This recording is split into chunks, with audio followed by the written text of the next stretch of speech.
Dr. Burr is right outside. Donald Trump defends appearing at coronavirus briefing comeback without the nation's top experts as drive. Fauci says he wasn't invited. President Trump defended his decision to hold his first coronavirus briefing in months without the nation's top experts. Well, drive, Burr is right outside, Trump said when asked about the whereabouts of Dr. Deborah Burr and drive. Anthony Fauci had appeared on CNN earlier Tuesday afternoon and said he didn't get an invite to appear at the first of Trump's rebooted coronavirus briefings. Vice President Mike Pence and Surgeon General Jerome Adams also couldn't say whether Fauci would attend. Trump was recently critical of Fauci, suggesting the top infectious disease doctor was an alarmist. By Jeff Earl, deputy U.S. political editor, and Nikki Schwab, senior U.S. political reporter for DailyMail.com in Columbia, South Carolina, published 23:02 BST, the 21st of July 2020, updated 23:25 BST, the 21st of July 2020. President Donald Trump defended appearing at his rebooted coronavirus briefing solo, without any medical experts at his side. Well, drive, Burr is right outside, Trump answered when asked about the whereabouts of Dr. Deborah Burr and drive. Anthony Fauci, who had said on CNN earlier Tuesday that he hadn't gotten an invite. "I was not invited up to this point," Fauci said, just an hour before the president was set to take the podium and speak about the coronavirus still ravaging the nation at an alarming and escalating rate. President Trump defended flying solo at his first coronavirus briefing in months, telling reporters, "Dr. Burr is right outside," but ignoring the same query about the whereabouts of drive. Anthony Fauci, "She's right outside." President Trump said drive, Deborah Burr, pictured, was right outside the briefing room when asked during his Tuesday solo press briefing about her and Dr. Anthony Fauci's whereabouts. Drive. Anthony Fauci appeared on CNN before Tuesday's White House briefing and said that he hadn't been invited. "I'm assuming that I'm not going to be there because it's going to be in just a short while and I'm still here at the NIH, said Fauci, the soft-spoken epidemiologist who has cancelled presidents since Ronald Reagan on disease outbreaks. He told the network he had been at the White House on Monday, but said he hasn't spoken to Trump since last week, on a day of drama about which medical experts, if any, Trump would select to accompany him to the podium. He said he had a good long conversation with Trump toward the end of last week.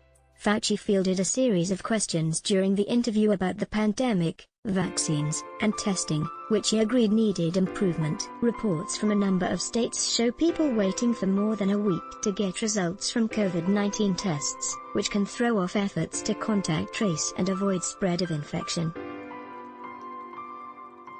The US has about a quarter of the world's cases after a long spike. "We still have to make it better," Fauci acknowledged. "Some places are getting it quite right. But others, the time frame from when you get a test to the time you get the result back is sometimes measured in a few days. If that's the case, it kind of negates the purpose of the contact tracing," he said. "The tracing is meant to identify others who may have caught or be spreading the disease." Amid the public confusion, Vice President Mike Pence, who leads the White House Coronavirus Task Force, said he didn't know if Fauci would be included in Trump's first rebooted briefing. Pence, traveling in South Carolina Tuesday, was pressed twice by DailyMail.com on whether Fauci would attend. "I'd leave that to the White House today," Pence eventually answered, after pointing out how task force members, like Burr, were being deployed around the nation and had recently briefed the press, just not at the White House. The president will be speaking at a White House briefing today, and he indicated yesterday that we'll be briefing on a regular basis. But as known, the Coronavirus Task Force has been briefing over the last several weeks, Pence said. He pointed to appearances members made at the Department of Education and HHS headquarters. "But we also thought it was very important that we take task force members out around the country." Dr. Burr was in half a dozen states last week. "I was in Louisiana, I traveled to Arizona and Texas," Pence continued. I'll be in Florida in just a few short days. We think it's important that our team is on the ground and working closely with governors and with health officials. We'll continue to brief the country going forward, Pence said at a briefing with White House and South Carolina officials.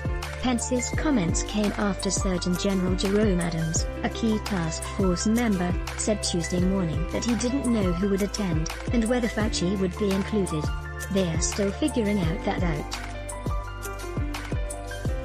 I know that as they resume, we will be there in our different roles, Adams told CBS this morning. Vice President Mike Pence couldn't say whether drive.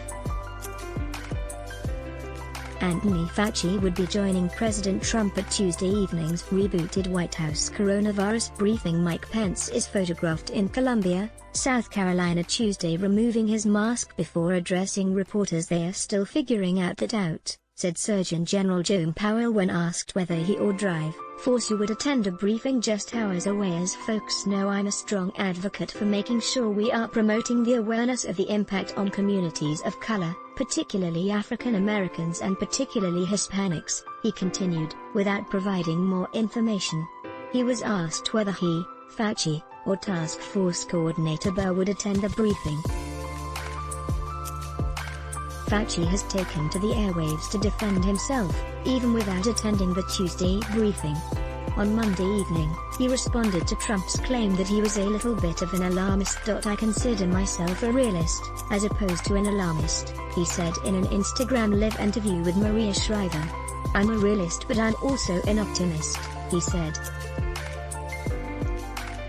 He also agreed that Trump's characterization of him was unfair, though he stated it in his typically self-effacing manner. I believe so, but then again, others have different opinions, Fauci said. Fauci does have another gig lined up. The Washington Nationals have invited him to throw out the ceremonial first pitch of their home opener Thursday, a role that historically U.S. presidents have often fulfilled. Dr. Anthony Fauci said Tuesday morning he hadn't heard whether he would be attending Tuesday's briefing in this April 17, 2020, file photo drive. Anthony Fauci, director of the National Institute of Allergy and Infectious Diseases, about the coronavirus, as President Donald Trump listens. In the James Brady press briefing room of the White House in Washington, President Trump touted the return of the briefings Monday at the White House, after seeing his approval rating slide amid mounting U.S. infections and deaths due to the coronavirus. We are going to give you a lot of briefings in the next week and over the next few weeks as to, I think it's very important to do it, Trump said while speaking to the press following his Oval Office meeting with Republican leadership. Trump stopped showing up to the near-daily press conferences after one update in the White House briefing room went off the rails after Trump suggested injecting bleach or light into the body as a potential treatment for coronavirus. White House Press Secretary Kayleigh McEnany told Fox News the new briefings would be short and very newsy. She said the president sometimes might bring other officials with him and might stray to issues besides the coronavirus. Read more. Let's block ads. Why? Show your love for him. Click the link in description. Thanks for watching.